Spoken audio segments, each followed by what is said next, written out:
जब कर्ता मिट जाए तो कर्म पूजा बन जाता है। पिछले भागों में हमने इच्छा के बीज को समझा, उसके जाल को देखा और उसकी लय को महसूस किया। आज वही यात्रा अपने अंतिम द्वार तक पहुंच रही है। एक पल ठहरिए।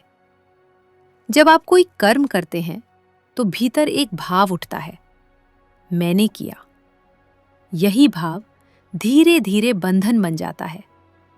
कृष्ण कहते हैं, धर्म और विवेक में स्थित रहकर कर्म करो, पर स्वयं को कर्म का कर्ता मत मानो। जब ये भाव ढीला पड़ता है तो चिंता भी अपने आप गिरने लगती है।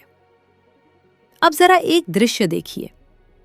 एक वृक्ष फल देता है, पर वो ये नहीं कहता मैंने दिया। वो बस देता है अपनी प्रकृति से।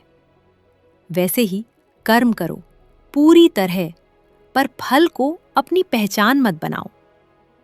बहुत लोग सोचते हैं मुक्ति का अर्थ है सब कुछ छोड़ देना, दूर चले जाना।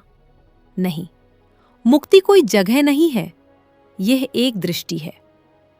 जब आप बाजार में हों और भीतर शांत हों, जब आप कर्म करें और भीतर निर्भर हों, जब परिस्थितियां बदलें और भीतर स्थिर रहें, यही मुक्ति है।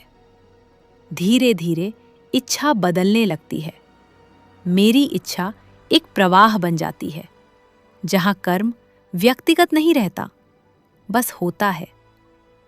आज से एक छोटा सा अभ्यास।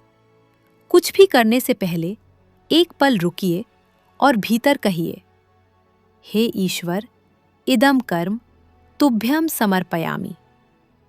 और जब कर्म पूरा हो जाए, बस इतना कहिए, मैंने अपना धर्म निभाया।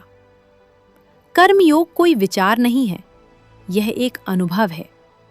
जब मैं पीछे हट जाता है तो जो बचता है वही शांति है, वही सत्य है, वही मुक्ति है। यह अंत नहीं है, यह तो बस एक द्वार है। भीतर जाना है या नहीं, यह निर्णय आपका है।